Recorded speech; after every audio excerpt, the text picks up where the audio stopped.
Well, here's John, just putting the tripod up, and Graham, just the other side of a fence, and we're next to a road with Alan today. Hello Alan, how's things? Hello. Hi, not bad, thanks, yeah. So the hill that we're looking at today? Yeah, Cairnie Hill, not far from Newborough in Fife, so about 12 miles or so from Perth. So yeah, it's a marginal Marilyns, 228 metres high, and the col is somewhere along this railway line, I think, so it's got exactly 150 metres drop. So I think all we need is a couple of metres in the railway cutting and its status will be retained. But you know, we can't be certain about that, so we've first of all got to find where to set up the survey gear, and fortunately we've got the experts for the job here, so, and me, and Melvin. But I think we'll have a bit of fun on the, or close to the railway, won't we? Because the road leads up towards a bridge behind me. Yeah. And I know you've had a recce before, haven't you? Yeah, I came here several years ago when before we had any survey gear, just to get a sense of what the ground was like and whether it qualified or not. And I had a handheld altimeter, so difficult to draw any conclusions, except I remember dropping down, 2 or 3 metres into the railway cutting, so I thought that should be good enough, you know. But we're going to do the job properly today, I hope. With a bit of luck, if we've got time to do the summit as well, get the 2 machines running at the same time? Well, yes, that's the idea on the summit, probably, because the first time these 2 fancy GPSs have been in such close proximity, so we've got a very valuable cargo with us today. So it's also, as well as measuring the summit of Cairnie Hill, it's a way of validating the 2 instruments together, which we've never done before, so it'd be good to do that. Well, cheers Alan. I'm going to just backtrack. I'm going to try to keep on filming while I cross the gate, which should be fun.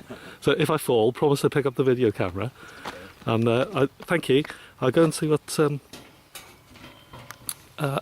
and Graham are doing.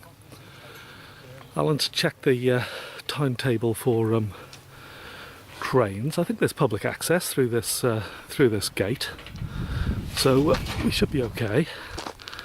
And what we're looking at is they've set up the level, and Graham at the moment is looking up the track to see whether the track actually rises or whether it declines up to the bridge, and all it's very difficult to judge by eye. I'll come over to John and see his viewpoint on this. Hi John, what do you think? Well, we've set the level up here and we've looked now both ways on the track, and certainly the track is compared with that direction, is going up towards that bend. Not sure until they reset the level by exactly how much, but it looks as though the col will be in that direction on the railway line, so we've got to pursue our searches further up the railway line up there, I think, to be sure. And that's heading up towards a bridge, isn't it? Yeah. And we've been up there already to have a little look about access. Access is difficult, but we'll have to try and find a way to get down to the line from up there. Yeah. Well, cheers, cheers, John. You can hear in the background a car passing, so you saw the road as I was just talking to Alan. So I'll just give you a little view of the track. That's the view heading up towards the bridge, and I'm probably going to annoy Graham now because I'm going to get in his line of vision. So he's probably shout at me. I'll have a little view of Graham at the optics, and here's the track going off in the distance behind John and Graham. So do a bit more recording probably when we're at the bridge and looking at the track from that angle. We're on top of the railway bridge, and Alan and John are beside the track, and Graham's looking across to see whether he can see John with an extended 5-metre pole, because that's where the belach is. It's not actually underneath the bridge. It's probably about 100 metres further up. Let's see what Graham says. Can't see it, John. Cut. No, can't see the staff. So, no, just keep it there here's a second. the parapet of the bridge. I'm going to get my shorts on so I don't want to get stung by nettles. And there's the continuation of the railway track. But I think we got a bit of difficulty with this particular belach. I'll leave you with a view of Graham on the level.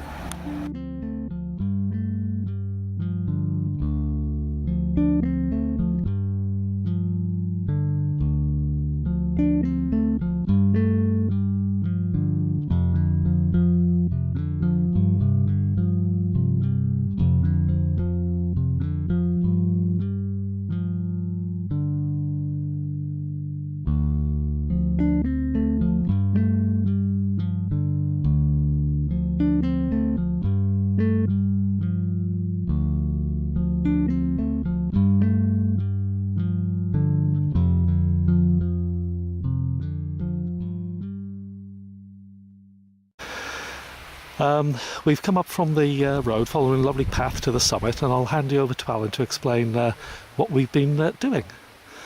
Right, here we go again. We're on the summit of Cairnie Hill in Fife, not far from the seaside village of Newborough, and it's 228 metres high, and it's a marginal Marilyn which has just got exactly 150 metres drop. So we're surveying the summit to see what its precise height is, and we're in the rare, so far unique position of having two very accurate GPSs on the summit.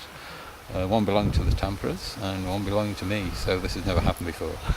We've been down to the Col and spent a long time faffing around there trying to find the right point to set up the survey gear. So we were there for over an hour, and we actually set them up in two different places, so it'll be interesting to see whether we get accurate results or not.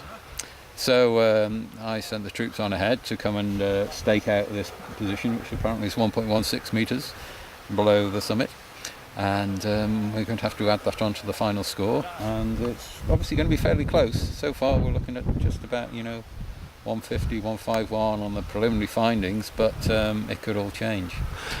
So it's listed as how much drop it to the moment? Exactly 150 metres, yeah. So summit 228 and Col 78 metres. It's going to be an interesting one, isn't it? It's going to be very close, because although the cutting and the railway line seemed to be 2 or 3 metres, we actually walked up a little way to where it was not quite so deep, so it's going to be close, yeah.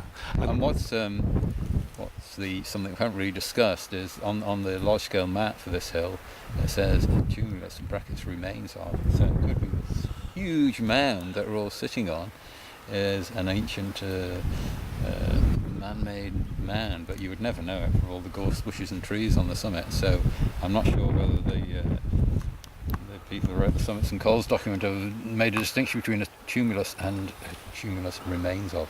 But as far as I'm concerned, it certainly looks like a hill, so it's a hill. And it's a mighty fine hill as well. It's very pleasant. Beautiful ascent coming up the path. Yeah. So any other comments, Alan? No, because I'm going to pack up this equipment. It's been recording here now for an hour and 10 minutes, so that's long enough for me, which is accurate. It's picking up the 11 satellites, so I'm going to leave the others to it for another half hour or so you can go and see what they have to say on the subject. Okay, cheers, Okay. Alan. Anyway, Bye. Thank you very much. So here's Alan's equipment. I have to back away because it's on a metre high pole. So as Alan said, 1.16 metres below the summit.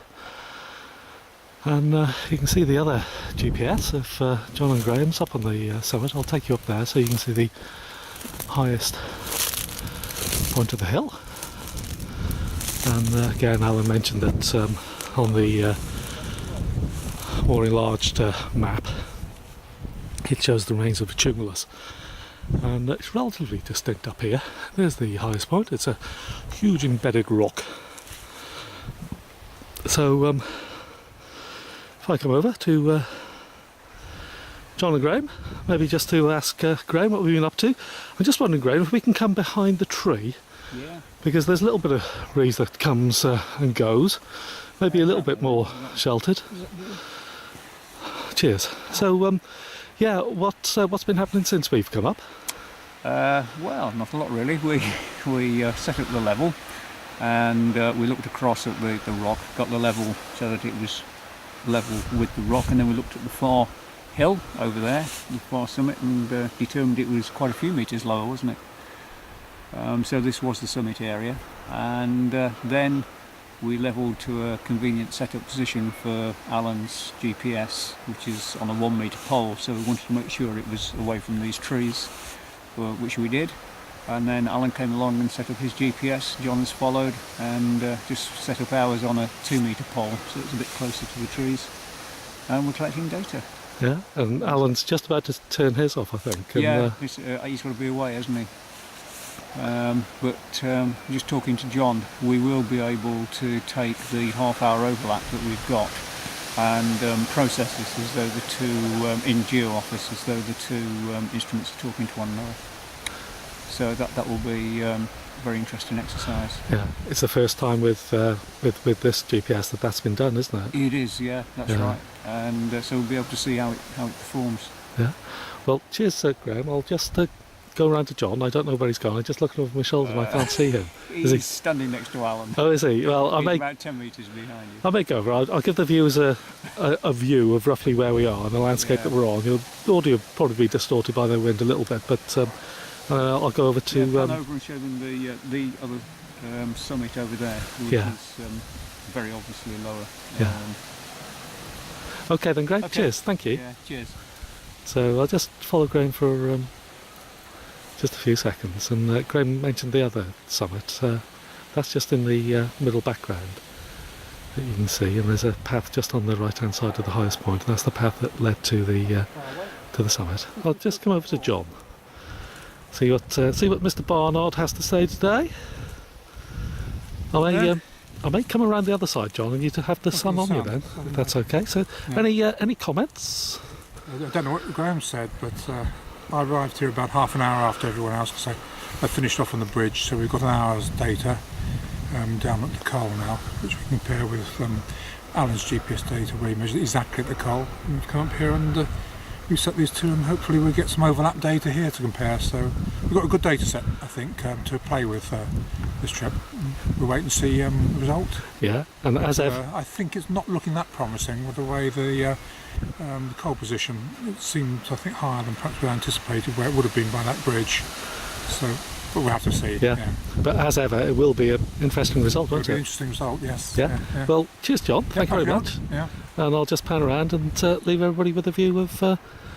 Alan's just packing up his GPS. I'll just go back there. That's. Do you want to show the viewers, Alan, what the sort of the kit that you've got? Oh, the kit that you've got here. Yeah, I've just switched it off, but you wouldn't be able to see anything on the screen anyway, probably.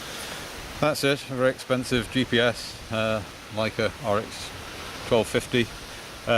So it looks quite clunky and old-fashioned in some ways, but it's quite thick. So there's a lot of fancy electronics in there, and that connects to this, which is the antenna on a pole. So I plug them in together. So this takes the readings and transmits them to this. And the unprocessed data gives a summit to coal drop of 149.3 metres. However, as I was positioned 1.1 metres below the summit, that takes it up to 150.4. So we'll find out what the final results are, but it's obviously going to be pretty close. Okay, cheers, Alan. Thank you. So that's Alan's 1200, and this is the Leica 530. It's looking up at the antenna, and it's on a 2 metre pole today. So here's the keypad. Slightly different to Alan's, much thinner, obviously a different colour, but does the same thing. So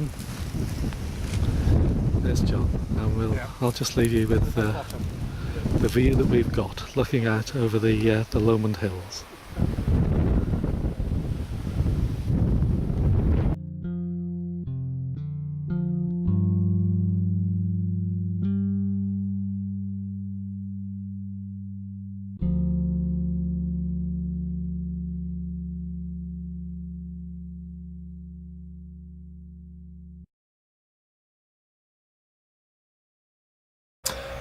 This is the survey result for Cairnie Hill, and as you've seen by the video, it comprised two machines, one being Alan's and one being ours. So there's two sets of results here. The results that I'll give is also taking into account the height difference between where the machine was placed and the true position for the BLAC and the true position for the summit. Obviously the two machines couldn't be positioned on the same spot at the same time, so we levelled the height difference, and the data I'm going to give you is the final data taking into account the height difference. Now, the OS, the BLAC, the estimated height is 78 metres from OS contouring. The OS summit for the hill is 228 metres, and just to confirm, the Cairnie Hill was listed as a Marilyn with 150 metres. Now, the GPS survey for the BLAC, Alan's 1200, that came out at a height of 78.43 metres, and the Leica 530, that came out at a height of 78.50 metres. Now, Alan's result was slightly compromised because of the tree coverage on the BLAC. The GPS survey for the summit, Allen's 1200 came out at 228.83 metres, and the Leica 530 came out at 228.87 metres. So those two results in good accordance with one another. So when you analyse all of that data, it means that Cairnie Hill has a drop of 150.37 metres. So Cairnie Hill retains its Marilyn status.